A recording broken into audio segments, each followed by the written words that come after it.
Hi, good morning. ഇന്ന് നമ്മുടെ ഒരു ചെറിയൊരു സ്റ്റോറി ഉണ്ട് കേട്ടോ. സ്റ്റോറി ഇങ്ങനെയായിരുന്നു. ഒരു ഹസ്ബൻഡുമായിട്ട് ഭാര്യ വഴക്ക് കൂടാണ്. വഴക്ക് കൂടിയിട്ട് രാത്രി അവർ ഉറങ്ങുന്ന സമയത്ത് ഭാര്യ ഇറങ്ങി പോവാൻ വീട്ടിൽ നിന്ന് ഇറങ്ങിപ്പോയി കുറച്ച് ദൂരം നടന്ന സമയത്ത് ഒരു വീട്ടിൽ നിന്ന് സംസാരം കേൾക്കാണ്. ഇനി 5 മാസത്തെ വാടക ഒരുമിച്ച് തരാന്ന് പറയൂ ട്ടോ എന്ന് പറഞ്ഞു.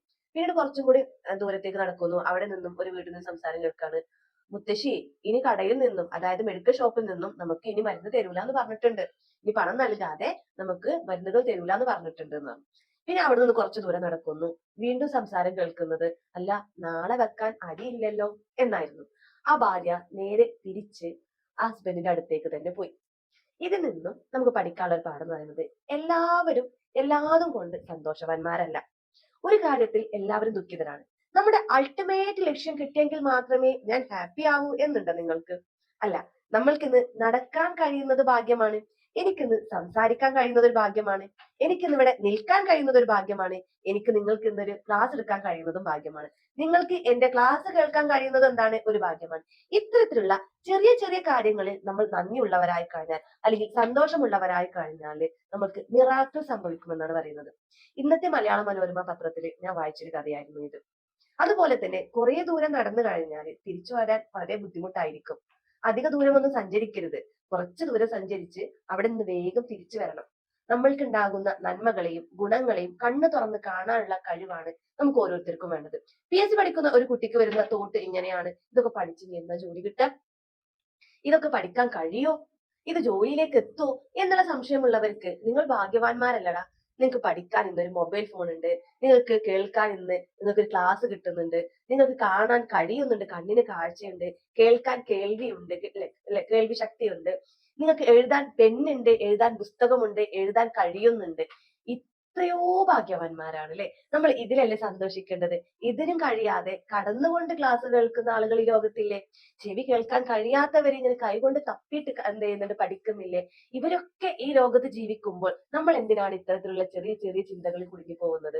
അപ്പൊ നമുക്ക് ഉള്ളതിൽ നന്ദിയുള്ളവരായി കഴിഞ്ഞാൽ തീർച്ചയായിട്ടും നമ്മുടെ ജീവിതത്തിലേക്ക് നമ്മൾ അറിയാതെ, നമ്മൾ പ്രതീക്ഷിക്കാതെ, നമ്മൾ ഒട്ടും ചിന്തിക്കാതെ തന്നെ നമ്മളിലേക്കുള്ള ഭാഗ്യങ്ങൾ എത്തിച്ചേരും കേട്ടോ. അപ്പൊ നമ്മൾ ഇന്ന് പഠിക്കാൻ പോകുന്നത് ഐക്യരാഷ്ട്ര സംഘടന. എന്താണ് ഐക്യരാഷ്ട്ര സംഘടന? മിസ് കുറെ കാലമായി ക്ലാസ് എടുക്കുന്നത്. ഈ ഐക്യരാഷ്ട്ര സംഘടന ദിനം ആചരിച്ചു, ഈ ദിനം ആചരിച്ചു, ഐക്യരാഷ്ട്ര സംഘടന ഇങ്ങനെ പറഞ്ഞു, ഐക്യരാഷ്ട്ര സംഘടന അത് അല്ല. എന്താണ് മിസ്സിനോട് നിങ്ങൾ ആരും എന്താണ് ഐക്യരാഷ്ട്ര സംഘടന എന്ന് ചോദിക്കാത്തത്? നിങ്ങൾക്ക് എല്ലാവർക്കും അറിയോ എന്താണ് ഐക്യരാഷ്ട്ര സംഘടന എന്നുള്ളത്? ഐക്യരാഷ്ട്ര സംഘടന രണ്ടാം ലോക മഹായുദ്ധത്തിന് ശേഷം രൂപം കൊണ്ടതാണ്. എന്തിനാണെന്ന് നിങ്ങൾക്ക് ഏകദേശം ഒരു അറിവ് കിട്ടിയിട്ടുണ്ടാവും. ഭാവി തലമുറയെ യുദ്ധഭീതിയിൽ നിന്ന് രക്ഷിക്കുക, രാജ്യാന്തര ഉടമ്പടികളും നിയമങ്ങളും സംരക്ഷിക്കുക, ലോകരാഷ്ട്രങ്ങളുടെ പുരോഗതിക്ക് ആവശ്യമായ പ്രവർത്തനങ്ങൾ ഏകോപിപ്പിക്കുക എന്നതാണ് ചുരുങ്ങിയ ലക്ഷ്യങ്ങൾ. ഒന്ന് കേട്ടപ്പോ മനസ്സിലായോ? മനസ്സിലായിട്ടില്ല? നമ്മുടെ ഒരു നാട്ടില് എന്തെങ്കിലും പ്രശ്നമൊക്കെ നടക്കാന്നുണ്ടെങ്കിൽ അവിടെ കുറെ ആളുകൾ കൂടി ഒരു തീരുമാനം എടുക്കും. ഉണ്ടാവാറുണ്ടല്ലോ, ഉണ്ടാവാറുണ്ട്. ഇനി ഇന്ത്യയിലാണ് ഒരു പ്രശ്നം ഉണ്ടാവുന്നത് എന്നുണ്ടെങ്കിൽ ആരാ തീരുമാനം എടുക്കുക? അതായത് നമ്മുടെ മന്ത്രിസഭയിലെ ആളുകളൊക്കെ കൂടിയിട്ട് ഒരു തീരുമാനം എടുക്കും, എന്താണ് ഇതിനൊരു പരിഹാരം. ഇനി ലോകത്തിലാണ് പ്രശ്നം ഉണ്ടെന്നുണ്ടെങ്കിലോ, ഈ ലോകത്തിനെ അല്ലെങ്കിൽ മറ്റുള്ള രാജ്യം കൂടി ബാധിക്കുന്ന ഒരു പ്രശ്നം, കൊറോണ വന്നു ഇല്ലേ, അതേപോലെ യുദ്ധങ്ങൾ വരുന്നു, ഇങ്ങനെയൊക്കെ ഒരു മറ്റുള്ള രാജ്യത്തിനെയും കൂടി ബാധിക്കുന്ന ഒരു പ്രശ്നമാണെന്നുണ്ടെങ്കിൽ അത് എവിടെയാണ് അതിന് പരിഹാരം നേടുക? അതാണ് ഐക്യരാഷ്ട്ര സംഘടന. ഇതിൽ കുറേ രാജ്യങ്ങൾ അംഗങ്ങളാണ്. 193 രാജ്യങ്ങൾ അംഗങ്ങളാണ്. ഈ രാജ്യങ്ങൾ എല്ലാവരും കൂടിയിട്ട് ഒരു തീരുമാനമെടുക്കും. അപ്പൊ തീരുമാനമെടുക്കണം എന്നുണ്ടെങ്കിൽ അതിന് കുറേ കാര്യങ്ങൾ, അതായത് സംഘടനയുമായി ബന്ധപ്പെട്ട, ഐക്യരാഷ്ട്ര സംഘടനയുമായി ബന്ധപ്പെട്ട കുറേ ഏജൻസികളൊക്കെ ഉണ്ട്. അപ്പൊ അതിനെ കുറിച്ചൊക്കെ നമുക്ക് വരാം. അപ്പൊ നമ്മുടെ ഭാവി തലമുറയിലെ യുദ്ധഭീതികളൊക്കെ മാറ്റാൻ വേണ്ടിയിട്ട് ചില ഉടമ്പടികൾക്കൊക്കെ, ഇപ്പൊ ഞാൻ പറയാം, ഐക്യരാഷ്ട്ര സംഘടനയാണ് ഓരോ കാര്യം ഇന്ന ഡേറ്റ് പ്രഖ്യാപിച്ചു എന്ന് പറയും. ഇപ്പൊ ഈ ഇടയായിട്ട് വന്നതാണ് മരുന്നുകളെ, നമ്മുടെ ഇന്ത്യയിൽ ചില മരുന്നുകള്, ചുമക്കുള്ള മരുന്നുകൾ കുടിച്ചിട്ട് കുട്ടികൾ മരണപ്പെട്ടു. അപ്പൊ ഐക്യരാഷ്ട്ര സംഘടന എന്ത് ചെയ്തു? ഒരു റിപ്പോർട്ട് പുറപ്പെടുവിച്ചു. അതായത് അവർ നോട്ട് ചെയ്തിട്ടുണ്ട് ഇന്ന മരുന്നുകൾ എന്ത് ചെയ്യാൻ പാടില്ല, ഉപയോഗിക്കാൻ പാടില്ല എന്നുള്ളത്. അതുകൊണ്ട് അത് ഏത് രാജ്യം എന്ത് ചെയ്യാൻ പാടില്ല, ഉപയോഗിക്കരുത്. ഇന്ത്യയിൽ ഒരു കുട്ടി മരിച്ചിട്ടുണ്ടെന്നുണ്ടെങ്കിൽ ആ ഒരു മരുന്നിനെ നോട്ട് ചെയ്തതുകൊണ്ട് അത് ആരും എന്ത് ചെയ്യാൻ പാടില്ല, ഉപയോഗിക്കാൻ പാടില്ല. അങ്ങനെ ഐക്യരാഷ്ട്ര സംഘടനാ ദിനങ്ങളുണ്ട് അല്ലെ, ഓരോ തണ്ണീർത്തടത്തിനുള്ള ഓരോ ദിനങ്ങളുണ്ട്, ഭക്ഷ്യ ദിനങ്ങളുണ്ട്. ഇതൊക്കെ നിങ്ങൾ പഠിക്കാറില്ലേ? ഇല്ലേ? പഠിക്കാറില്ലേ? ഓക്കെ. അപ്പൊ നമുക്ക് ഇനി ഇതിനെ കുറിച്ച്, അത് ഓരോ ദിവസം കേൾക്കുമ്പോൾ ഐക്യരാഷ്ട്ര സംഘടന, മിസ് അന്ന് പഠിപ്പിച്ചല്ലോ ഇതാണ് ഐക്യരാഷ്ട്ര സംഘടന, അത് നിങ്ങൾക്ക് ഓർമ്മ വരണം. ഓക്കെ. അപ്പോ ഐക്യരാഷ്ട്ര സംഘടന നിലവിൽ ഇപ്പൊ 193 അംഗരാജ്യങ്ങളുണ്ട് കേട്ടോ. 2011 അംഗമായിട്ടുള്ളതാണ് ദക്ഷിണ സുഡാനാണ് 193ാമത്തെ രാജ്യം. അപ്പൊ 193ാമത്തെ രാജ്യം ഏതാണെന്ന് PSC ചോദിക്കും. ഏതാണ്? ദക്ഷിണ സുഡാനാണ് കേട്ടോ. 1945 ഒക്ടോബർ 30-നാണ് ഇന്ത്യ ഐക്യരാഷ്ട്ര സംഘടനയിൽ അംഗമാകുന്നത്. 1945 ഒക്ടോബർ 30-നാണ് ഇന്ത്യ ഐക്യരാഷ്ട്ര സംഘടനയിൽ എന്താകുന്നത്? അംഗമാകുന്നത്. ഈ ഐക്യരാഷ്ട്ര സംഘടനയുടെ ഘടകങ്ങൾ. ഇപ്പൊ നമ്മളൊരു സഭ കൂടി, ഒരു പ്രശ്നം ഉണ്ടായി. ആ പ്രശ്നത്തിൽ നമ്മൾ ആദ്യം എന്താ ചെയ്യുക? ഒരു സഭ കൂടുമല്ലോ, അല്ലെ? വലിയ വലിയ ആളുകളൊക്കെ തീരുമാനിക്കാൻ സഭ കൂടുമല്ലോ. അതേപോലെ തന്നെ ഒരു പ്രശ്നം ഉണ്ടാകുമ്പോൾ ഈ 193 രാജ്യങ്ങളെയും എന്ത് ചെയ്യും? വിളിച്ചു ചേർക്കൂലേ? അതിലെ പ്രധാനപ്പെട്ട, അതായത് ഒരു രാജ്യത്ത് നിന്നും 5 പേരാണ് കേട്ടോ പങ്കെടുക്കുക. പക്ഷെ അതിൽ ഒരാൾക്കാണ് വോട്ട് ചെയ്യാനുള്ള അവകാശം. അങ്ങനെ ഈ രാജ്യങ്ങളെയൊക്കെ അറിയിക്കുമല്ലോ. ഈ രാജ്യങ്ങളെയൊക്കെ അറിയിച്ച് രാജ്യങ്ങളൊക്കെ വന്നു ചേരുന്നതിനെ എന്താ പറയാ? പൊതുസഭ എന്നറിയപ്പെടുന്നത്. ഐക്യരാഷ്ട്ര സംഘടനയിലെ ആദ്യത്തെ ഘടകം ഏതാണ്? പൊതുസഭയാണ്. ഏതാണ്? പൊതുസഭയാണ്. ഈ പൊതുസഭയിൽ എല്ലാ രാജ്യങ്ങളും ഉൾപ്പെടുന്നുണ്ട്. പൊതുസഭയുടെ ആസ്ഥാനം എല്ലാവരും എങ്ങോട്ടാ പോവുക? ന്യൂയോർക്കിലേക്കാണ്. പൊതുസഭയുടെ ആസ്ഥാനം ഏതാണ്? ന്യൂയോർക്കാണ്. ഐക്യരാഷ്ട്ര സംഘടനയിലെ എല്ലാ അംഗരാജ്യങ്ങൾക്കും പ്രാതിനിധ്യമുള്ള സമിതിയാണ് പൊതുസഭ. നയരൂപീകരണവും രാജ്യാന്തര പ്രശ്നങ്ങളെ കുറിച്ചുള്ള ചർച്ചകളും കൂടിയാലോചനകളും നടക്കുന്നത് ഇവിടെയാണ്. എന്തെങ്കിലും പ്രശ്നങ്ങളൊക്കെ ഉണ്ടായി കൂടിയാലോചിക്കുക എവിടെയാണ്? പൊതുസഭയിലാണ്. അപ്പൊ ഐക്യരാഷ്ട്ര സംഘടന എന്ന് പറഞ്ഞാൽ എന്താ? ഈ ലോകത്തിലെ രാജ്യങ്ങളൊക്കെ ഒരുമിച്ച് കൂടിയിട്ട് നടത്തുന്നതാണ് എന്ത്? ഐക്യരാഷ്ട്ര സംഘടന. ഇവിടെ തീരുമാനം എടുത്തു കഴിഞ്ഞാൽ പിന്നെ അതിന്റെ അപ്പുറത്തേക്ക് എന്തുണ്ടാവില്ല? ഒരു തീരുമാനം ഉണ്ടാവുകയില്ല. അപ്പൊ അതിലെ ഒന്നാണ് എന്ത്? പൊതുസഭ എന്ന് പറയുന്നത്. പൊതുസഭയിൽ എല്ലാ രാജ്യങ്ങളും ഉൾപ്പെടുന്നുണ്ട്. അടുത്തതാണ് പൊതുസഭ രക്ഷാസമിതി. എന്താണ്? രക്ഷാസമിതി. അടുത്തത് ഏതാണ്? രക്ഷാസമിതി. രക്ഷാസമിതി എന്ന് കേൾക്കുമ്പോ തന്നെ നമുക്ക് അതിൽ തന്നെ ആൻസർ ഉണ്ട്. ഐക്യരാഷ്ട്ര സംഘടനയുടെ അടുത്തൊരു ഘടകം ഏതാണ്? രക്ഷാസമിതി. രാജ്യാന്തര സമാധാനവും സുരക്ഷിതത്വവും പാലിക്കുക. രാജ്യത്ത് സമാധാനം നിലനിർത്തുക. എല്ലാ രാജ്യങ്ങളിലും സമാധാനം നിലനിർത്തുക എന്നുള്ളതാണ് രക്ഷാസമിതിയുടെ ഉത്തരവാദിത്വം. എന്താണ്? രക്ഷാസമിതി എന്നറിയപ്പെടുന്നത്. രക്ഷാസമിതിയിലെ അംഗങ്ങൾ 15 അംഗങ്ങളുണ്ട്. അതായത് 15 രാജ്യങ്ങളുണ്ട്. രക്ഷാസമിതിയിൽ എത്ര രാജ്യങ്ങളുണ്ട്?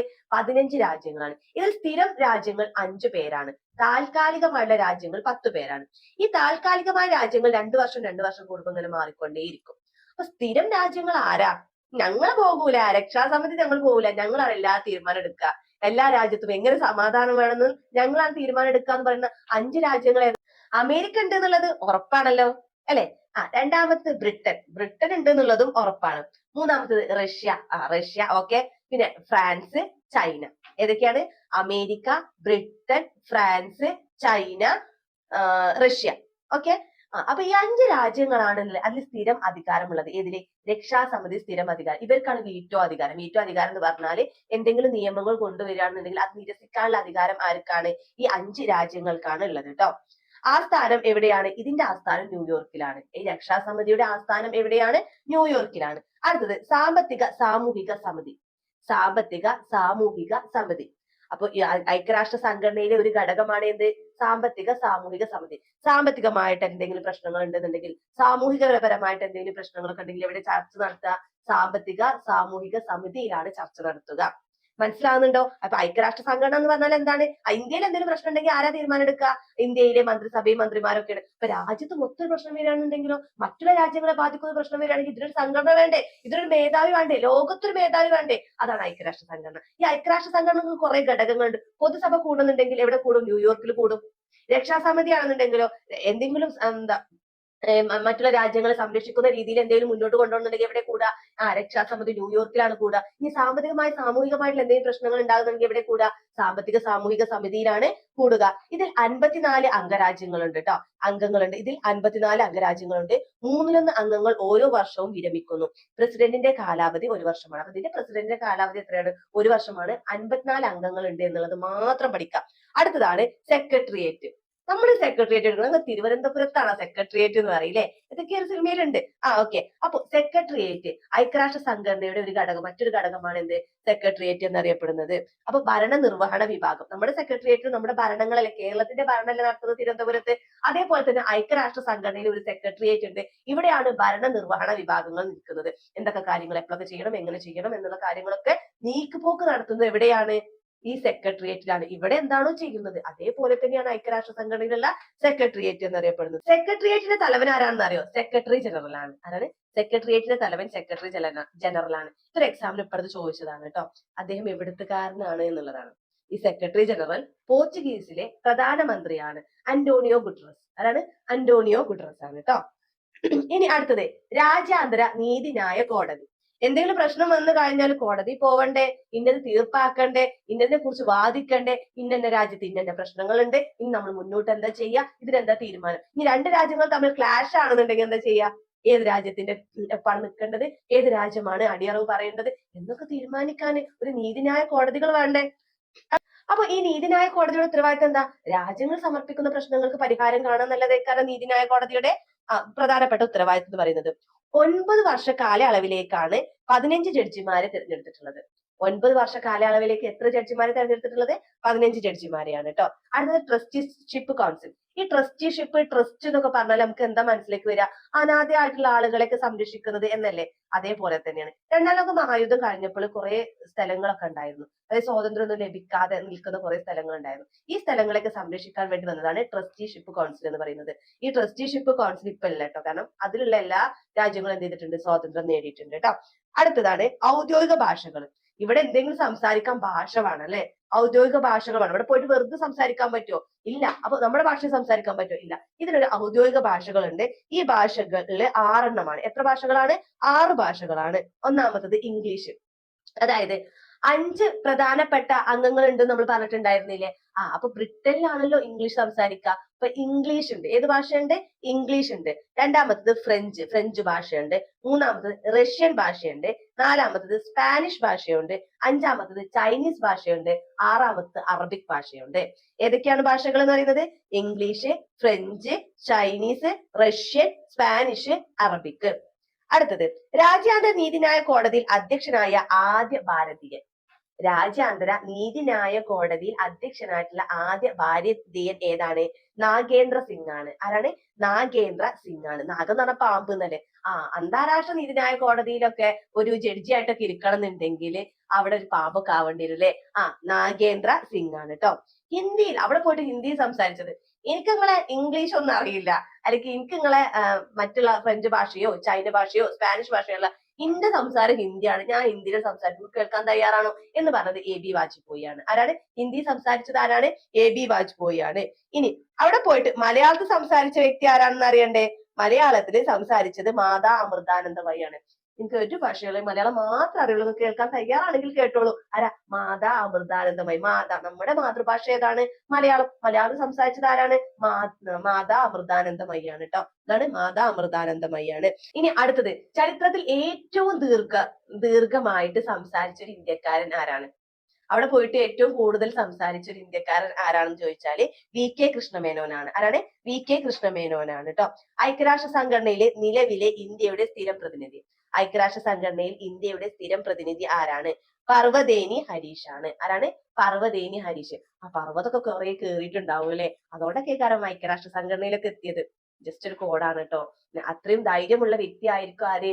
ഐക്യരാഷ്ട്ര സംഘടനയിൽ ഇന്ത്യയിൽ ഇപ്പോഴത്തെ പ്രതിനിധി ആരാണ്? പർവ്വതേനി ഹരീഷ് ആണ് കേട്ടോ. UN-ലെ ഇന്ത്യൻ സ്ഥിരം പ്രതിനിധിയായ ആദ്യ വനിത രുചിര കാംബോജിയാണ്.